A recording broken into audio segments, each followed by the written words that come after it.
all through the day, somewhat.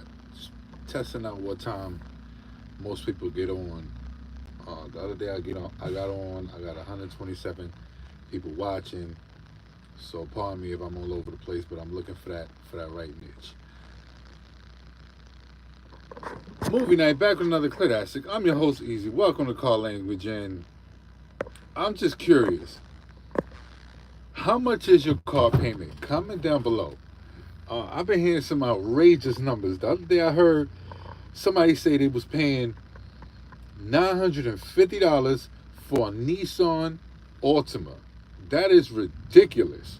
How much are you guys paying for a car note if you purchased your car recently? Recently, within the last, I want to say within the last 2 years. How much is your car payment? Insurance, that could vary depending on what state you live in. Right now, I got three cars. I got the Cadillac, I got the Lincoln, I got the Buick. Two of those are hoopties. I'm paying $300. One of them is full coverage. Obviously, the Escalade. I still owe money on it. Um, and for the caddy, I think I paid $900, something like that.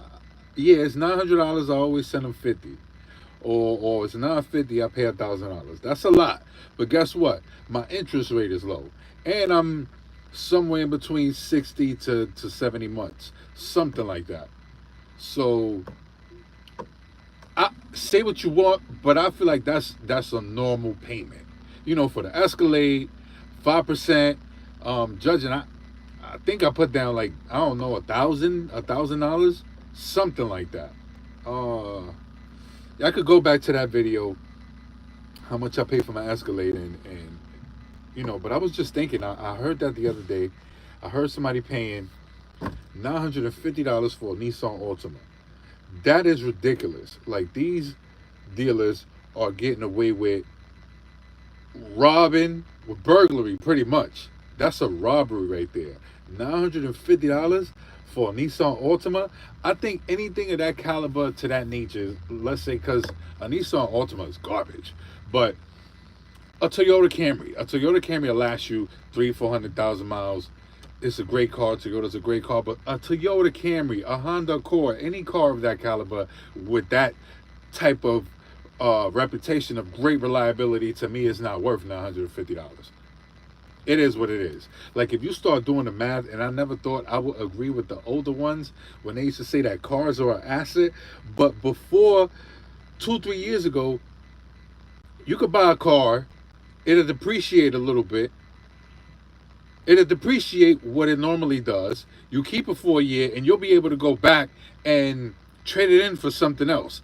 And you might not even lose much. Let's say if you did lose, it'd be like 1,000, 2,000. But now you are like way, way upside down. First of all, your interest rate is high. Your months, they're doing like 84 months. I seen some people for trucks now. I'm sorry, but it's do not do not let nobody talk you into doing hot shot. I think that is the biggest mistake you could do. Go all in. Get a truck. A lot of people going to disagree. This might be controversial, but I don't give a shit. This is just my personal opinion. I'm telling you. I'm telling you. I'm telling you right now. You cannot compare hot shot to trucking unless you got a plug. That's the only way. And really, look at the market. If you don't believe me, look at Craigslist, look at Indeed, look at all of these places where you look for jobs. Trucking, trucking, trucking. You know what I mean? There's very few hot shot. Like, I remember applying to to Landstar, and there was a hot shot driver, and he was in there looking confused. He was like, "Man, I don't know, because they're saying that there's not many brokers that do this, that, and the third." And then later, a couple like a year or two later, my boy, he works at one of these recycling companies. Where they recycle uh, metals. They tear it down, whatever, sell it. He runs into a lot of vehicles. He ran into a box truck. He was like, we could grab this, we could fix it up. And I was like, I'm on board. And I called Landstar. I said, yo, what's up? You guys got loads for box trucks? And he was like, not really. It's real hard for him. Like, we could send you somewhere, but you have to. So let me get this straight. You guys offer that to box trucks. You got some work, but it's not as a high demand. So what you expect me to do? I can't work for nobody else, so I got to be under your umbrella. There's a, nah. It's almost like you want to watch me starve. You know what I'm saying? So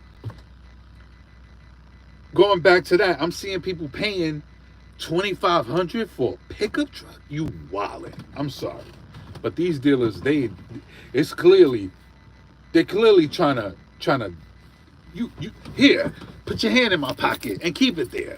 You know what I'm saying? That's basically what you letting them do. You know what I'm saying? I don't know. Do not buy a car. Right now is not the time to buy a car.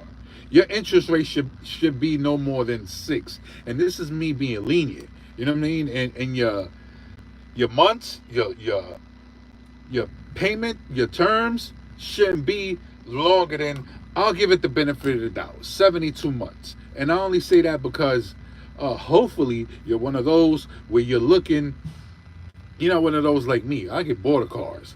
The only car I ever wanted to keep was the ZL1. To me, that the ZL1 will always remain number one car to me of all time, everything. But I might get tired, and I might have some good equity. Look, I didn't even lose. I actually got, like, of course it depreciated, right? But when I sold it, the dealer didn't beat me in the head. I actually got money from it. So I didn't even feel bad giving it to him. I felt bad because I love the car, but I didn't feel bad because I didn't have to come out of pocket to pay the difference of whatever was owed. You understand? Or whatever the car was appraised at. So you definitely want to do your due diligence if you are going to get a car. Honestly, right now, it's 4 of us. I got a baby. I got a 10-year-old wife.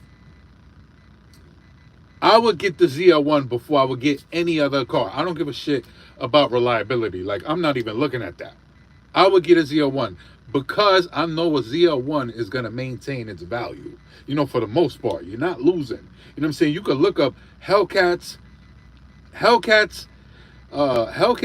Scat Packs, that level of cars, SS, Camaro SS, ZL1s, they maintain. You see these cars 44,000 miles. You see them with like a fairly decent amount of mileage, and they still want anything up way north of $40,000. You know what I'm saying? So please, guys, do not. You know what I mean? I understand. You don't want the worry of having the car break down on you somewhere, whatever. You don't want that happening. You don't want to go through that. I get that. But when really start looking at the numbers, I started crunching numbers, and I was like, if I get a new car with the APR rates that they're offering right now, like good credit, close to 800. Let's say you in the 7s. Yeah, your credit is in the 7s. You're still looking at a 7 to 9 point APR. That's a lot. That's a lot of money. I don't think it's worth it. I really don't think it's worth it. That could be $200 to $300 just on your payment. You know what I'm saying? Every month. So if you start doing that math, I don't know. I'm not. I'm just guessing here. I'm not really breaking it down to you. But if you start doing that math, $200-300 a month in 2-3 years, that's a hoopty. Every 2 years. So if you was just try your best to save your money, and I understand everybody's circumstances different. You know what I'm saying? But I want to hear you. If anybody is paying a crazy amount of a note for a car, let me know what your reason is, because I'm just curious. I might be sounding like I'm talking on my ass, but if you look and check down my history, I've driven a lot of cars, and I've had a lot of finance cars. I can tell you right now, I've had one 2007 Toyota Camry. I've had a Lincoln MKS. I've had a 2010 Toyota Camry. I've had 2 Chargers, a ZL1, and an Escalade. I've had 7 cars finance. I think I'm done. You know what I'm saying? And a lot of times I might not a lot of times. Sometimes I might decide to go to the dealer and see what's up. I might see something out there, and I'll be like, let me go see what's up. And I'll go, and you hear the shadiness on a lot of dealers too. Definitely watch where you go. You know what I mean? Because I've, with the exception of the ZL1, and even that, there was a gray area there. I've never put down a deposit on a car and seen that money deduct from the original or the total price of the car. You know what I'm saying? So really do your due diligence. Take your time in purchasing a car. You know, do not get beat, because at the end of the day, that salesperson, fuck him. Fuck all you sales motherfuckers. All y'all are the same to me. You know what I'm saying? Pardon my French. I'm gonna start cursing though. You know what I'm saying? Because a lot of dudes deserve to smoke. Like, I'll tell y'all a story right after this, but really take your time when you go shopping for a car. Because at the end of the day, guess who gets stiff with the bill? You are. You know what I'm saying? It's not that salesperson. He just got paid off you. You know what I'm saying? So you definitely want to go in there thinking that's a op you dealing with. You know what I'm saying? When I got my ZL1, I put a crazy deposit on that car. I put a $7,000 deposit on that car, and my note was still $1,100. You know what I'm saying? But you know what? I really wanted that car so bad. I was willing to go above and beyond. Like, I went with the mentality of saying, all right, I'm not gonna pay over a G. But then I took it for a test drive, and I'm not. You know, y'all can sit here and say they got you. I got myself. I really wanted that car. I've always wanted that car. And I said, the hell with it. And I really thought that it was going to do something to my channel too. So I had that in mind. You know what I mean? But I didn't do my research as far as the YouTube. Because it's definitely a step up from a Scap Easy. So I really thought that car was going to up my channel. You know, so it was my fault. You know, my fault. But again, I would do that again. I would pay $1,100 for that car. But again, these are all factors I would consider before getting a car. Yes, it depreciates out the door, but guess what? It's a car that's going to be worth it. You're going to have fun. You're going to get a shitload of props. A lot of people going to be riding you, no homo, and you know, the car doesn't depreciate. The car doesn't depreciate as much as you would think. Like, I'm sure if I would have, and it's crazy too, because I think I gained like $3,000-$4,000, something like that, in between $3,000 to $5,000 I gained from that car when I sold it. Hold on, y'all. I think this dude. Oh, I gained $3,000 to $5,000 from when I sold that car. I wasn't. When I looked to see how much they were selling it for, the market had just dropped, and they put it for that $5,000 extra. You know what I'm saying? That $5,000, let's say they gave me $5,000 for it, that $5,000 that they gave me for it, that's how much they put it. So, you know, I sold them the car for, let's say, 67. You know, I owe 62. That difference of $5,000, that's what they put the car up for. They put it up for 67. And you're thinking, why would they do that? Well, because the market dropped for the cars. You know, wasn't nobody buying nothing because the APR rate skyrise. Guess what? They're gonna make a killing off that car. They're gonna bank at least $15,000 off that car on top, because there's gonna be some idiot that's gonna go in there desperate, or somebody who probably had an accident and said and got that check and said, yo, you know what? Let me get this. I'm gonna use that money insurance gave me to go get this. You know, like, nah. I think that's the biggest mistake you could do. Yo, get yourself a hoopty, and you know, just be optimistic that one day you will drive something that you want. But right now, it's just not the climate to get a car.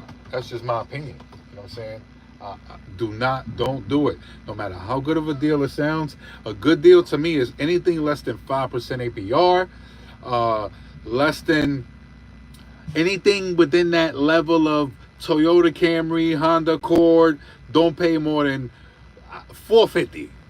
In the climate we in, if you paying more than that, they beating you. You know what I'm saying? And for any car like that, do not put a deposit. You know what I'm saying? Yo, us as people, we don't forgot how much value we got. You know what I'm saying? Don't devalue yourself over an asset. That's the message for today. You know, these are assets at the end of the day. And I figured I'd share with, you know, little too late for some, you know what I mean? But if y'all could come out of it, unless you're really not mechanically inclined, you know, don't get a new car. Do not get a new car. Don't get the payment. You know what I'm saying? I don't know, and I don't mean to talk about your pockets. I don't know. If your pockets is like that, then go for it. But just try not to have that bill. You know what I'm saying? And if they're talking more than 6%, don't do it. Like my cap is 5.99, 5.99. If anybody is talking more than 5.99 on an APR, that's a deal breaker. We're not doing that. We're definitely not doing that. You know what I mean? Just beware, y'all. It's a lot of fuckery going on out here as far as the whole, as far as everything go. Like, I feel like I go to McDonald's and they getting me. Like, I feel like I'm getting got. You know what I mean? Especially when it comes to cars. There's just so many ways of getting somebody. So many avenues on how they could get money off you. You know what I'm saying? And, because we go in there, it's brand new, it's fresh compared to what we got. It might look better. It might, it might feel better, drive better, whatever. We're sold before doing the numbers, crunch the numbers, and a lot of times always pull that method. I got an aunt, shout out to her. She'll spend the whole day. I'm not doing that. You know what I'm saying? I'm going in there with a certain number in my head, and if we don't reach either close to or that or under, I'm not with it. We're not about to spend 8 hours. The paperwork takes, you know what I'm saying? So what, we're going to be here for 2 days? No, we're not doing that. You know what I mean? So, yo, be careful out there, guys. We definitely need to start holding these dealerships accountable. I don't think these ain't no car right now, like a car, a SUV. God forbid something happens to where I'm losing my home, I could live in an SUV. But the fact that you paying rent money for some bullshit, you bugging. I'm sorry. Toyota, Honda, none of that. No car. 4Runner, we could start looking into like a $700 payment. A Palisade, maybe $700 payment. But anything small, we're not about to do that. You know what I'm saying? Because I could kind of take the L if I go broke and live in my vehicle. What the hell? How am I gonna live in a Camry? Now I have no choice but to use the MARTA or whatever your transportation is. You know what I'm saying? So I don't know. And to New York, space is a commodity. So now you're paying a high ass rent, 2 G's and change, and then you're paying, $1,000 for a Camry. That don't make no sense. You know what I'm saying? Stack your chips, buy a hoopty. Look, I can't stress this enough. This morning, my wife, she's gonna drive the caddy. She was like, I was like, I'm going to work tomorrow. I'm gonna stay at the house so I can sleep here. This way you won't have to drive me to my truck. She was like, I'm taking the caddy ride. I'm like, of course. Insinuating that I gotta take one of the hoopties. I have no problem driving my hoopties. You know what I mean? But I kind of felt that my Buick was choking a little bit. I don't know what's wrong with it. I got to get it checked out. But it's not that serious because it hasn't failed on me yet. I just feel it. And I was contemplating. I know the Lincoln good. The Buick is having somewhat of an issue. I said, you know what? So the Buick was in front of the Lincoln. I had to move the Buick to take the Lincoln. I was like, let me just take the Buick. If something happens, at least we're going to know what the problem is. We got to get it fixed. Silly me, right? And I said, the hell with it. Let me go. And sure enough, I drove 40 miles in that car. It had to been one of the oldest cars within a 30, 40 mile radius. I felt like I was the oldest person on the road. And guess what? That car was damn near doing 100. I shouldn't have said that. But, and again, I'm worry free. The only thing that somewhat startles me with anything older than a 2010 is parts. They could be a bit complicated depending on what kind of car it is to get your hands on. Any Panther platform, you're getting your hands on those parts. I've done videos on those cars. You know what? I'm going to try to link them. Any Panther platform vehicle, Crown Vic, Grand Marquis, I know y'all don't like it, but guess what? You're getting a bang for your buck. If back in those days, a car like that, let's say switching cars, let's say if we was to have like a brand new Panther platform, 2024, that car, not to sound hypocritical, but that car might be worth paying the $900 note. You know why? Because it has a big ass trunk, it's like a damn sofa in the back, and those cars will last you 400,000 miles. And guess what? The parts are accessible. You know what I'm saying? Every part that I've purchased for that car, for that Lincoln, with the exception of that tube, that coolant pipe that's on the bottom of the engine has been through Amazon. Coils, injectors, intake manifold, air compressor, airbags, air suspension, everything has been through Amazon. I haven't spent more than, I gotta translate that. I haven't spent more than, it don't say if I could translate it. It doesn't give me an option. Sorry, man. It doesn't, it hasn't, I've changed all of those parts. I swear. I told my wife, I said, the next time the Lincoln gives me an issue, I don't care what it is. I'm gonna have you do it. I think that's how easy it is to work on them cars. I never thought I'd agree with a mechanic, because they used to say, oh, well, old cars are good because you could work on them. I don't know. I wasn't buying it. Until I got the Lincoln. Like I said, I'm very confident. Anytime I feel like there's something wrong with the Lincoln, I'll just hook up the computer to it, find out what's wrong with it. Unless it's engine or transmission, but even engine and transmission, I'm willing to kind of, leap. I'll leap to see what's wrong with it. You know what I mean? And that's another thing too. When you start thinking 84 months, that's what's 84 months? That's damn near 10 years. 12 times 10 is 120, right? Yep. That's damn near 10 years. You know how stupid you gotta be to buy, let's say, 10 hoopties within 10 years and one not surpass that 10 years? I don't know. That's just me. But if you're constantly buying BMWs, and let's just use them as an example, because they're the ones who get it the worst. They get the ratings for like the worst reliability. Them and Mercedes. And if you notice, if you drive in the South, European cars are hood ornaments. You see a Benz, you'll see a Benz, you'll see a Beamer, you'll see an Audi, and you'll see one American car. You'll see those three cars Monday through Friday. But I guarantee you that American car is the one that's the daily. And you'll eventually, out of those three Europeans, one of those cars will fade. You'll never see it again, but we'll never know what happened to it. And I don't mean to be kind of one of those neighbors that's, in tune with what's going on, but, the car is trash. It is what it is. It's not something for someone who is not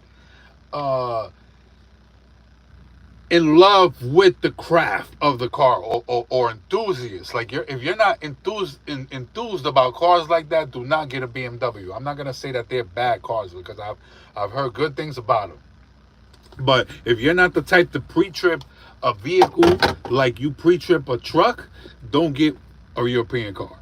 You know what I mean? That's just my opinion, because you constantly get the leaks. Look, just yesterday, I was at the shop picking up my Buick. Had a little boo-boo happen. It wasn't my fault.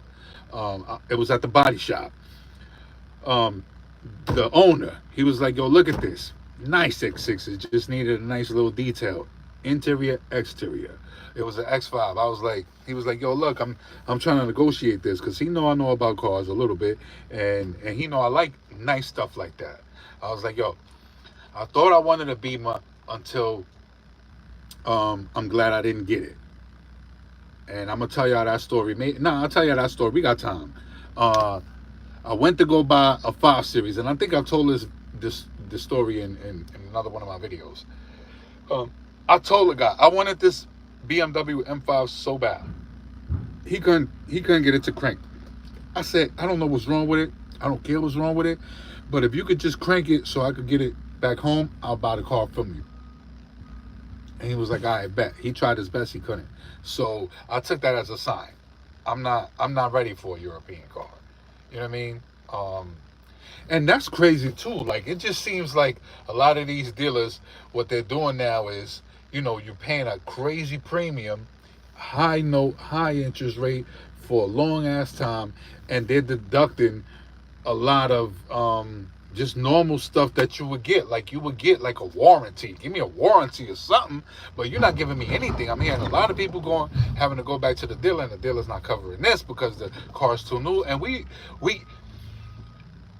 the biggest flaw that us humans got, we are quick to forget. Remember, a lot of these cars that people are buying were the ones that were sitting in parking lots when there was a chip shortage. You know what I'm saying? So you cannot forget that. A car is meant to drive. Like yesterday, I'll use that as an example. My Buick, I kind of felt the choke at 50 miles an hour. I was like, let me see I hope whatever happens today, because I want to know what's up. I want to fix this car. You know, I don't know which one to keep, but the Lincoln or the Buick. I think whichever one sells first, that's the one I'm keeping. The one that doesn't sell. But I pushed it to 80 and 90, and I felt like that's when it drove the best.